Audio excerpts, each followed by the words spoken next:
नमस्कार साथियों, मेरे YouTube चैनल में आप सभी का एक बार फिर से स्वागत है।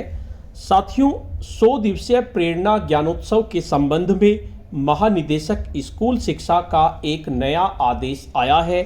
इस आदेश के अनुसार आपको उपचारात्मक शिक्षण के अंतर्गत 15 मार्च तक बेसलाइन सर्वे पूर्ण करना होगा। इसके लिए प्राथमिक और उच्च प्राथमिक में छात्रों के बेसलाइन आकलन से संबंधित दिशा निर्देश जारी हो चुके हैं। आज की इस वीडियो में हम विस्तार से जानेंगे आखिर क्या दिशा निर्देश जारी हुए हैं और इसका कितना बजट जारी हुआ है।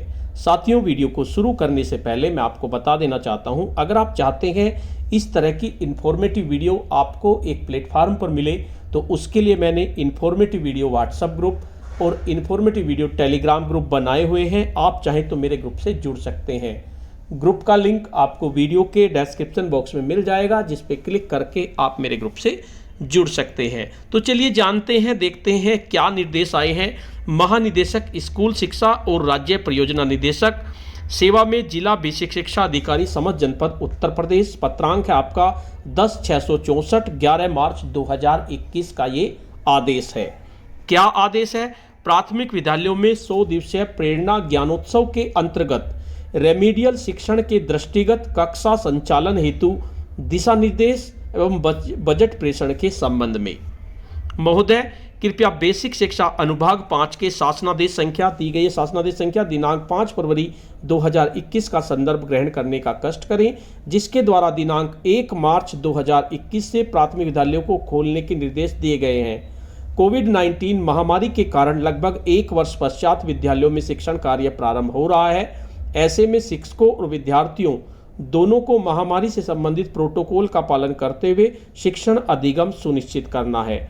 लंबे समय से विद्यालय बंद रहने से एक तरफ जहां विद्यार्थियों के अधिगम स्तर पर प्रतिकूल प्रभाव पड़ा है, वहीं दूसरी तरफ शिक्षकों के समक्ष भी यह चुनौती है कि वे किस तरह से सभी विद्यार्थियों को कक्षानुरूप अपेक्षित अधिगम स्तर की प्राप्ति में सहयोग प्रदान करें।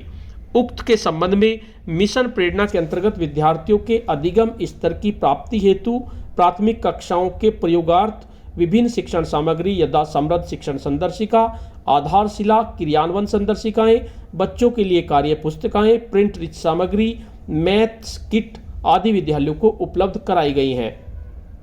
उक्त सामग्री के वितरण एवं प्रयोग के संबंध में यूट्यूब सेशन और 2 दिवसीय विकास खंड स्तरीय प्रशिक्षण के माध्यम से शिक्षकों का क्षमता संवर्धन किया जा रहा है। तत्क्रम में आधारशिला क्रियान्वयन संदर्शिकाएं और समृद्ध शिक्षक संदर्शिका एवं अन्य शिक्षण सामग्रियों के कक्षा कक्ष में प्रयोग हेतु निम्नवत निर्देश दिए गए हैं। समृद्ध शिक्षक संदर्शिका का प्रयोग 100 दिवसीय प्रेरणा ज्ञानोत्सव कार्यक्रम दिनांक 1 मार्च 2021 से विद्यालयों में प्रारंभ हो गया है, जो आगामी 100 दिन तक चलेगा। इसके अंतर्गत प्रारंभ में बच्चों को विद्यालय तथा इसकी गतिविधियों से जोड़ा जाना है। साथ ही वर्तमान में बच्चों के वास्तविक अधिगम स्तर के बारे में आकलन करके उसी के अनुरूप योजना बनाकर शिक्षकों द्वारा शिक्षण अधिगम सुनिश्चित करना है। इसलिए प्रथम सप्ताह यानी 0 सप्ताह के रूप में रखा गया है। इसमें विभिन्न गतिविधियों एवं खेलकूद के माध्यम से बच्चों को सौहार्दपूर्ण और सहज वातावरण उपलब्ध कराना है। 0 सप्ताह में कक्षा 1 से 5 तक के बच्चों को हिंदी व गणित विषयों में बेसलाइन आकलन किया जाएगा, जिससे कि बच्चों के वर्तमान अधिगम स्तर की जानकारी प्राप्त हो सके। इस संबंध में समृद्ध शिक्षक संदर्शिका में विस्तृत दिशा निर्देश उल्लेखित हैं। बेसलाइन आकलन के परिणामों के आधार पर प्रत्येक कक्षा के बच्चों की निम्नाकार स्तरानुसार 3 समूह बनाए जाएंगे। जैसे समूह ए गणित में कक्षा 1 और 2 में, हिंदी में कक्षा 1 में, उन्हीं को आप समूह ए में रखेंगे। उसके बाद कक्षा 3 और 4 को समूह 2 में रखेंगे गणित में, और कक्षा 2 और 3 को समूह 2 में रखेंगे हिंदी में।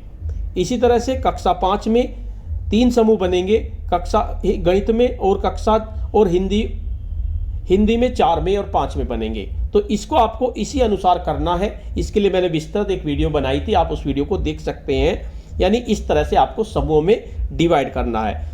उक्त स्तरानुसार बच्चों की सूची शिक्षक के संदर्भ के लिए है। किसी भी बच्चे को यह नहीं कहा जाएगा कि उसका अधिगम स्तर किस कक्षा के अनुरूप है। शिक्षक बच्चों के वर्तमान अधिगम स्तर को ध्यान में रखते हुए उनके मध्य इस प्रकार से समूह कार्य करें, जिससे कि बच्चे समृद्ध हस्तपुस्तिका में दी गई गतिविधियों में उत्साह के साथ प्रतिभाग कर अभ्यास कार्य कर सकें। उक्तानुसार बेसलाइन आकलन संपन्न होने तथा तदनुसार अधिगम स्तरवार बच्चों की सूची प्रत्येक दशा में दिनांक 15 मार्च 2021 तक तैयार कर ली जाए।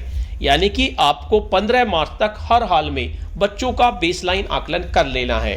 बेसलाइन आकलन से संबंधित मैंने वीडियो बनाई है और अगर आप चाहेंगे मैं दोबारा से बेसलाइन आकलन की वीडियो बना दूंगा। आप वीडियो के कमेंट बॉक्स में अगर लिखेंगे तो उसकी मैं दोबारा से बना लूंगा कि किस तरह से आपको करना है। उसके बाद बेसलाइन आकलन में बच्चों के परिणामों को सारांश रूप में अभिभावक शिक्षक संघ की बैठक में शिक्षक द्वारा साझा किया जाएगा। अभिभावकों को आगामी 48 दिनों में समृद्ध शिक्षक संदर्शिका के अनुरूप शिक्षण अधिगम प्रक्रिया की जानकारी देते हुए इनकी उपयोगिता के बारे में अवगत कराया जाए तथा अभिभावकों को अपने बच्चों को नियमित विद्यालय भेजने के लिए प्रेरित भी किया जाए। अभिभावकों को अपने बच्चों को पूर्व में उपलब्ध कराई गई सामग्री, पाठ्यपुस्तक, कार्यपुस्तिका, सहज तथा अन्य सामग्री के साथ विद्यालय भेजे जाने हेतु अनुरोध किया जाए। दिनांक 16 मार्च 2021 से समृद्ध हस्तपुस्तिका में दी गई दिवसवार गतिविधियों के अनुसार शिक्षकों को कार्य करने के लिए निर्देशित किया जाए। यानी 16 मार्च 2021 से जो दिवसवार गतिविधि करनी है उनको आपको स्टार्ट कर देना है। इसके लिए मैं प्रत्येक दिवस की वीडियो बनाऊंगा, उसको आप देखकर अपना कर सकते हैं। समृद्ध शिक्षक संदर्शिका में 48 दिनों यानी कि 8 सप्ताह के लिए उल्लेखित गतिविधियों और प्रत्येक दिवस के लिए विस्तार से शिक्षण योजना का उल्लेख किया गया है। शिक्षकों द्वारा पूर्व में ही समृद्ध हस्तपुस्तिका में दी गई दिवसवार शिक्षण योजना का विधिवत अध्ययन करते हुए कक्षा शिक्षण के लिए उपयुक्त तैयारी कर ली जाए। 48 कार्य दिवसों यानी 8 सप्ताह तक समृद्ध हस्तपुस्तिका में दी गई शिक्षण योजना के अनुसार शिक्षण अधिगम प्रक्रिया के संचालन के पश्चात बच्चों के अधिगम स्तर में हुए परिवर्तनों को जानने के लिए समृद्ध शिक्षक संदर्शिका में दिए गए निर्देशानुसार शिक्षकों द्वारा एंड लाइन आकलन भी किया जाएगा। शिक्षक द्वारा विद्यालय स्तर पर बेसलाइन आकलन के सापेक्ष एंडलाइन आकलन में बच्चों के अधिगम स्तर में हुए सुधार का विश्लेषण किया जाए। इससे प्राप्त परिणामों को सारांश रूप से अभिभावक शिक्षक संघ की बैठक में साझा किया जाए। 8 सप्ताह के कार्यक्रम के पूरा होने पर आधारशिला क्रियान्वयन संदर्शिकाओं के आधार पर कक्षा शिक्षण कराया जाएगा। जब आपका 8 सप्ताह का कंप्लीट हो जाएगा उसके बाद आधारशिला क्रियान्वयन संदर्शिका के अनुसार करना है।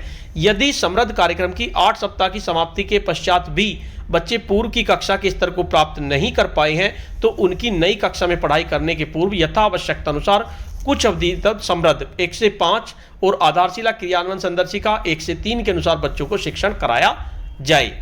इस बात पर ध्यान रखा जाए कि संपूर्ण सत्र में शिक्षकों और बच्चों के उपयोगार्थ कक्षावार सामग्रियां यथा पाठ्य पुस्तकें, समृद्ध संदर्शिका, हस्तपुस्तिका, आधारशिला क्रियान्वयन संदर्शिका, सहज पुस्तिकाएं आदि उपलब्ध हों। इसके साथ ही कक्षा शिक्षण में प्रिंट रिच सामग्री यथा कहानी, चित्र व कविता पोस्टर्स, गणित पोस्टर्स, अभ्यास कार्ड, गणित किट आदि का अधिकाधिक प्रयोग सुनिश्चित किया जाए। वितरण और अभिलेखीकरण समृद्ध शिक्षक संदर्शिका का एक सेट, भाषा कक्षा 1, 2 व 3 एवं 4, 5 और गणित कक्षा 1, 2, 3, 4 एवं 5 कुल 6 संदर्शिकाएं प्रत्येक प्राथमिक विद्यालय को उपलब्ध कराई जा चुकी हैं। प्राथमिक विद्यालय में कक्षा 2 व 3 में नामांकित सभी बच्चों को कक्षावार समृद्ध अभ्यास पुस्तिका स्तर 1 व 2 उपलब्ध कराई जाए। प्रत्येक बीआरसी, डीपीओ, एसआरजी, एआरपी एवं डाइट को समृद्ध शिक्षक संदर्शिका एक एक सेट उपलब्ध कराया जाए। राज्य स्तर से प्रेषित सूची से समृद्ध शिक्षक संदर्शिका और समृद्ध अभ्यास पुस्तिकाओं की संख्या का मिलान अवश्य किया जाए। समृद्ध शिक्षक संदर्शिका एवं समृद्ध अभ्यास पुस्तिका की प्राप्ति और वितरण के लिए जनपद, विकासखंड और विद्यालय स्तर पर स्टॉक या वितरण पंजिका पूर्ण की जाए। जनपद को संदर्शिका एवं अभ्यास पुस्तिका की प्राप्ति के 1 सप्ताह के अंदर सभी विद्यालयों एवं बच्चों को उपलब्धता सुनिश्चित की जाए। इसके लिए ब्लॉकवार वितरण की विस्तृत कार्य योजना बनाई जाए एवं अभिलेखीकरण किया जाए। वितरण पूर्ण होने की सूचना राज्य परियोजना कार्यालय को 10 मार्च 2021 तक अनिवार्य रूप से उपलब्ध करा दी जाए। प्रशिक्षण एवं अनुसरण शिक्षक संदर्शिका के आधार पर बीआरसी पर संचालित 2 दिवसीय प्रशिक्षण में प्राथमिक विद्यालय के सभी शिक्षकों द्वारा अनिवार्य रूप से प्रतिभाग किया जाए एवं संदर्शिका का निरंतर अध्ययन करते हुए प्रभावी कक्षा शिक्षण सुनिश्चित किया जाए। विद्यालय प्रबंधन के दौरान एसआरजी, एआरपी, डाइट मेंटर द्वारा बेसलाइन आकलन के परिणामों की समीक्षा की जाए। समीक्षा के दौरान उनके द्वारा यह सुनिश्चित किया जाए कि बेसलाइन आकलन समृद्ध शिक्षक संदर्शिका में दिए गए दिशा निर्देशों के अनुरूप ही हुआ है। एआरपी, एसआरजी और शिक्षक संकुल द्वारा शिक्षकों के साथ बैठक कर उक्त संदर्शिकाओं के बारे में विस्तृत चर्चा की जाए एवं निरंतर अध्ययन और अभ्यास करने के लिए शिक्षकों को प्रोत्साहित किया जाए। विद्यालयों के सपोर्टिव सुपरविजन के दौरान विद्यालय एवं बच्चों को समृद्ध शिक्षक संदर्शिका एवं समृद्ध अभ्यास पुस्तिका का भौतिक सत्यापन अवश्य किया जाए। अब इसके बाद वित्तीय प्रावधान भी दिए गए हैं, कितना पैसा इसमें आया, तो इसके बारे में मैं ज़्यादा डिस्कस नहीं करूंगा। आप वित्तीय प्रावधान को आप देख लीजिए, कितना पैसा किस चीज़ में खर्च हुआ है। तो ये हमारे ज़्यादा काम की बात भी नहीं है, हमें तो सिर्फ बेसलाइन आकलन करना है और 16 तारीख से प्रथम दिवस की आपकी कार्य योजना स्टार्ट हो जाएगी। तो साथियों, आज की वीडियो में इतना ही। आपको ये वीडियो कैसी लगी? अगर आपको ये वीडियो अच्छी लगी तो इस वीडियो को लाइक करें, शेयर करें और वीडियो पे कमेंट्स करें। और अगर आप मेरे चैनल पे नए हैं, पहली बार मेरे चैनल को देख रहे हैं, तो चैनल को सब्सक्राइब कर लें और बेल के आइकन को प्रेस कर दें, जिससे कि आपको नेक्स्ट वीडियो का नोटिफिकेशन मिल सके। धन्यवाद।